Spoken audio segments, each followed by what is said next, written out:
Hello everyone, very good morning. My name is Ashutosh Kumar Singh, and on behalf of Vardhan Academy, I welcome you today in this class of current affairs. Today is 14th of Feb 2022, and I'm here in front of you with a new current affair topics. So, without wasting time, let's start. Let's start the current affairs. So, we will go to the first question. We will go to the first question. So our first question is, who has recently become the first player to have 400 million followers on Instagram? आपको बताना है ये पहले खिलाड़ी कौन हैं जिनके 400 million followers हो चुके हैं किस पे? इंस्टाग्राम पे। चलिए बताइए, देखिए तस्वीर भी मैंने यहाँ लगा रखी है। कौन है ये खिलाड़ी? बिल्कुल, ये खिलाड़ी हैं हमारे क्रिस्टियानो रोनाल्डो। ठीक है। कौन सा खेल खेलते हैं ये खेलते हैं हमारा, जिसे आप कहते हैं फुटबॉल। फुटबॉल फुटबॉल के खिलाड़ी हैं क्रिस्टियानो रोनाल्डो। चलिए नेक्स्ट क्वेश्चन पे आते हैं। नेक्स्ट क्वेश्चन पे आते हैं।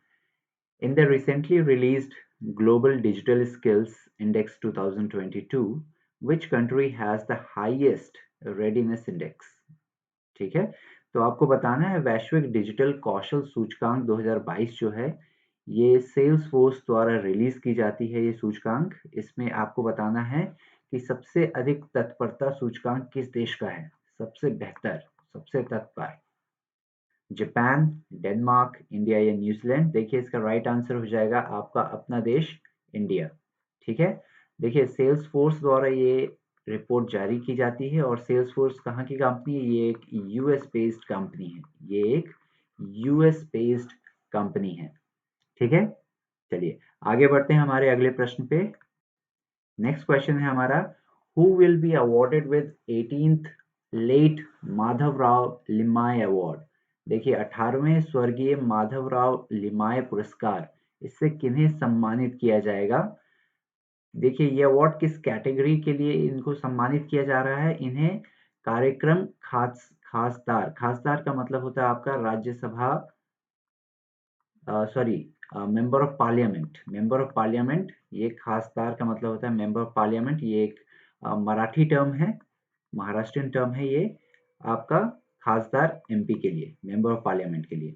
अच्छा, इसे दिया किसके द्वारा जाएगा? इसे नासिक पब्लिक लाइब्रेरी, जिसे सार्वजनिक वाचनालय कहा जाता है, इसके द्वारा इस पुरस्कार को दिया जा रहा है। ठीक है। तो 18th late Madhavrao Limaye award किसे दिया जा रहा है? देखिए ये व्यक्ति हैं। कौन है ये व्यक्ति? बिल्कुल, ये है हमारे नितिन गडकरी जी। नितिन गडकरी। ठीक है। चलिए बढ़ते हैं हमारे अगले प्रश्न की तरफ। Which city has been declared recently as the world's most congested city? दुनिया, पूरी दुनिया में ये एक शहर है जिसे सबसे भीड़ भाड़ वाला शहर घोषित किया गया है। सबसे ज्यादा भीड़ भाड़ वाला शहर। ठीक है। अब देखिए ये रिपोर्ट किसके द्वारा जारी की गई है? ये रिपोर्ट जारी की जाती है Tom Tom traffic index ranking 2021। ठीक है। तो ये Tom Tom traffic index ranking है 2021 की, और आपको बताना है कि दुनिया की सबसे भीड़ भाड़ वाला शहर किसे घोषित किया गया है। देखिए इसका राइट आंसर क्या हो जाएगा आपका? इसका राइट आंसर हो जाएगा आपका इस्तांबुल। ठीक है। आप कुछ और भी याद रखिए। देखिए फर्स्ट पे तो आपका इस्तांबुल हो जाता है, इस्तांबुल। सेकंड पे इसमें इस रिपोर्ट में दिया रखा गया है मॉस्को को, मॉस्को। ठीक है। अच्छा, हमारा मुंबई कितने पर है? हमारा मुंबई इसमें 5वें स्थान पर है, हमारा मुंबई। ठीक है। तो ध्यान रखेंगे। और 10वें पे है हमारा बेंगलुरु, बेंगलुरु। ठीक है। तो ध्यान रखेंगे इनकी रैंकिंग। टॉप तो बिल्कुल आपको ध्यान रखते हैं, टॉप टू इस्तांबुल और Moscow. Top down traffic index ranking है ये 2021 की, और वर्ल्ड्स का मोस्ट कंजेस्टेड सिटी की ये रैंकिंग निकाली जाती है। चलिए अब बढ़ते हैं अगले प्रश्न की तरफ। Which company has recently acquired 40% stakes in Sterling and Wilson Solar? देखिए ये कंपनी है सोलार की, सोलार की कंपनी है स्टर्लिंग एंड विल्सन सोलार। इसे इसमें 40% हिस्सेदारी का अधिग्रहण किया गया है कंपनी द्वारा। ठीक है। आपको बताना है वो कंपनी कौन सी है जिसने स्टार्लिंग व विल्सन सोलार नाम की कंपनी में 40% की हिस्सेदारी का अधिग्रहण किया है। ठीक है। तो कौन सी कंपनी हो जाएगी? बिल्कुल ये है हमारी रिलायंस लिमिटेड। रिलायंस ने 40% की हिस्सेदारी का अधिग्रहण किया है स्टर्लिंग एंड विल्सन में। ठीक है, चलिए बढ़ते हैं अगले प्रश्न की तरफ। According to the recently released report, who was the second largest buyer of gold in 2021? आपको बताना है कि भैया 2021 में सोने का दूसरा सबसे बड़ा खरीदार कौन था? क्या ये गवर्नमेंट ऑफ इंडिया थी, आरबीआई थी, एसबीआई थी या एसडीएफसी थी? तो क्या है इसका राइट आंसर? देखिए इसका राइट आंसर हो जाएगा आपका आरबीआई। आरबीआई द्वारा ये दूसरे स्थान पे रही है आपकी आरबीआई सोना खरीदने के मामले में।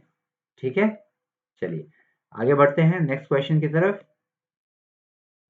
चलिए क्रिकेट फैंस के लिए ये क्वेश्चन है, आपको बताना है आईपीएल की अहमदाबाद की जो फ्रेंचाइजी है, अहमदाबाद की जो फ्रेंचाइजी है इसका नाम क्या होगा? ठीक है, देखिए यहाँ मैंने फोटो भी लगा रखी है, तो बिल्कुल आपका आंसर गलत नहीं होना चाहिए। ये होगा गुजरात टाइटंस। ठीक है, गुजरात टाइटंस नाम से अहमदाबाद फ्रेंचाइजी की आईपीएल की जो नई टीम है इसका ये नाम होगा। चलिए बढ़िए अगले प्रश्न पे। Who has been appointed as the new instructor in the National Defence Academy? देखिए ये जो एनडीए है, एनडीए में नए प्रशिक्षक के तौर पर किसकी नियुक्ति की गई है? New instructor. अच्छा कहाँ पे? ये एनडीए पुणे में की गई है, एनडीए पुणे में। ठीक है, एनडीए कहाँ है आपका? पुणे में। ठीक है, नेशनल डिफेंस एकेडमी कहाँ पे है? पुणे में है। ठीक है, ये है आपके पुणे के खड़कवासला में, खड़कवासला। ठीक है, खड़कवासला में है आपका पुणे में एनडीए, नेशनल डिफेंस एकेडमी। तो यहाँ नए इंस्ट्रक्टर के रूप में किसे अपॉइंट किया गया है? ये है हमारे संजय कुमार। आपको ध्यान रखना है संजय कुमार वही व्यक्ति हैं जो जिन्हें परमवीर परमवीर चक्र से भी सम्मानित किया जा चुका है। परमवीर चक्र से भी इन्हें सम्मानित किया जा चुका है और इन्हें हाल में ही इन्हें प्रमोट कर दिया गया है सूबेदार मेजर, सूबेदार मेजर की रैंक पे। ठीक है, चलिए ध्यान रखेंगे ये बहुत ही इंपॉर्टेंट व्यक्ति, आपने इन्हें देखा होगा अक्सर कहाँ पे? 26 जनवरी की परेड में सबसे आगे सेना में सबसे पहले आगे आके सेना में इन्होंने हमेशा सैल्यूट की है, हमेशा सैल्यूट किया है राष्ट्रपति को। ठीक है, चलिए आइए अगले प्रश्न देखते हैं। Who has become the new president of Pfizer India? आपको बताना है ये जो व्यक्ति हैं जिनकी मैंने यहाँ तस्वीर लगा रखी है, ये फाइजर नाम की जो यूएस बेस्ड कंपनी, इसका इंडिया का जो डिपार्टमेंट है फाइजर इंडिया, इसके अध्यक्ष कौन बनाए गए हैं? ठीक है, क्या ये प्रदीप शाह हैं, क्या ये संजय कुमार हैं, दिनेश कुमार खारा हैं या इनमें से कोई भी नहीं है? तो आपका राइट आंसर क्या हो जाता है? बिल्कुल ये है हमारे प्रदीप शाह। प्रदीप शाह जी को ही फाइजर इंडिया का नया अध्यक्ष बनाया गया है। ठीक है, चलिए नेक्स्ट क्वेश्चन पे आइए। देखिए ये हमारा रिविजिट क्वेश्चन है, revisit question. Who has started the nation wide आहत ऑपरेशंस? आहत, आहत ऑपरेशन। अच्छा किसके लिए? देखिए मानव तस्करी को रोकने के लिए, इसकी रोकथाम के लिए, ठीक है, ह्यूमन ट्रैफिकिंग की रोकथाम के लिए ये ऑपरेशन चलाया गया है। आपको बताना है किसके द्वारा चलाया गया है। ये किसके द्वारा चलाया गया है? ये आरपीएफ, आरपीएफ द्वारा चलाया गया है। ठीक है, रेलवे पुलिस फोर्स द्वारा इस ऑपरेशन को चलाया गया जिसका नाम है आहत ऑपरेशन। चलिए नेक्स्ट क्वेश्चन। नेक्स्ट क्वेश्चन देखिए ये भी रिविजिट क्वेश्चन है हमारा। Which of the following states top the India press freedom report 2021? आपको बताना है निम्नलिखित में से किन राज्यों ने भारत प्रेस आजादी रिपोर्ट 2021 को जीता है? तो देखिए इसका आंसर क्या हो जाएगा? ये सब के सब हैं, इन सब ने मिलकर टॉप किया है, प्लस एक यूनियन टेरिटरी है हमारा जम्मू एंड कश्मीर, ये भी इसने भी इस रैंकिंग को, इस रिपोर्ट को टॉप किया है। ठीक है, चलिए नेक्स्ट पे बढ़ते हैं। रिविजिट क्वेश्चन है देखिए ये भी। As per Deloitte women in boardroom report, women hold how much seats in boardroom in India? Deloitte women की जो ये रिपोर्ट आती है, विमेन इन बोर्डरूम रिपोर्ट, इसमें आपको बताना है भारत में महिलाएं बोर्डरूम में कितनी सीट पर पहुंच चुकी हैं। तो देखिए इतनी ज़्यादा नहीं है, ये 17.1% पे हैं महिलाएं अभी, लेकिन देखिए ये काफ़ी अच्छी संख्या है क्योंकि पिछली बार जो अनुमानित किया गया था 9.4 हुआ था, पिछला रिपोर्ट 9.4 पे आया था, उससे 17.1 काफ़ी अच्छी काफ़ी अच्छी प्रगति है इसमें, ठीक है? तो ध्यान रखिएगा, डेलॉइट विमेन इन बोर्ड रूम रिपोर्ट के अनुसार 17.1 महिलाएं, 1% महिलाएं आपकी बोर्ड रूम में सीट्स पे बैठी हुई हैं, ठीक है? चलिए आइए अगले क्वेश्चन पे। समृद्ध इनिशिएटिव, समृद्ध, समृद्ध नाम की जो इनिशिएटिव है, ये नाम की जो पहल है, ये किसके द्वारा शुरू की गई है आपको बताना है, किसके द्वारा शुरू की गई है। तो क्या हो जाएगा इसका राइट आंसर? बिल्कुल, मैंने आपको ये हिंट भी आपको पहले बता चुका हूँ, नीति आयोग द्वारा इस पहल की शुरुआत की गई है जिसका नाम है समृद्ध इनिशिएटिव, ठीक है?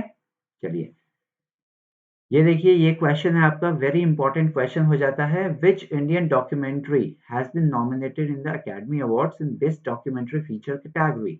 आपको बताना है ये कौन सी भारतीय डॉक्यूमेंट्री है जिसको फीचर, बेस्ट डॉक्यूमेंट्री फीचर के क्षेत्र में इसे नामित किया गया है। तो देखिए दो चीजें आपको ध्यान रखना है। जय भीम जो है, जय भीम, इसे भेजा गया है ऑस्कर के लिए इंडिया से, ठीक है? इसे भेजा गया है ऑस्कर के लिए, और ये ऑस्कर के लिए आपका देखिए बेस्ट डॉक्यूमेंट्री में कौन से जा रहा है ये एकेडमी अवार्ड्स में, ये नामित किया गया है writing with fire. Writing with fire नाम की जो ये डॉक्यूमेंट्री है, इसे नामित किया गया है आपके एकेडमी अवार्ड्स यानी ऑस्कर्स के लिए। और मूवी पूछी जाए आपसे तो आपकी मूवी है जय भीम, जय भीम, ठीक है? हम ये पिछले महीने कर चुके हैं इसे करंट अफेयर में, जय भीम जो है इसे किया गया है। चलिए चलिए आज की बात यहीं तक रखते हैं, आज की बात यहीं तक रखते हैं। और सुबह-सुबह की इस शानदार, शानदार आपके लिए जो मैं ये सीरीज़ लेके आया हूँ, आज क्वेश्चन की जो सीरीज़ आई है, हमारी 14th फ़ेब की करंट अफ़ेयर्स की, आशा करता हूँ आपको पसंद आई होगी। बिल्कुल, और लाइक ज़रूर करना, लाइक ज़रूर करें इस वीडियो को, लाइक ज़रूर करें। और आप अगर पहली बार आए हैं, पहली बार आए चैनल पे, तो सब्सक्राइब ज़रूर करें भाई, सब्सक्राइब ज़रूर करें चैनल को, और बेल आइकन को दबाएँ ताकि आपको अपडेट्स मिलते रहें, ठीक है? और देखिए, आपको एक काम करना है, आपको एक काम करना है, आपको इसे ज़्यादा से ज़्यादा लोगों से शेयर करना है ताकि वो बच्चे जो तैयारी में जुटे हुए हैं और कहीं कोचिंग वगैरह नहीं जा पा रहे हैं, वो हमारे इस चैनल वरदान अकेडमी ऑनलाइन से जुड़ें और मुफ्त में बिल्कुल पढ़ाई अपनी शुरू करें, उसे एक नई दिशा दें, ठीक है? चलिए, thank you very much, have a good morning, take care, bye bye.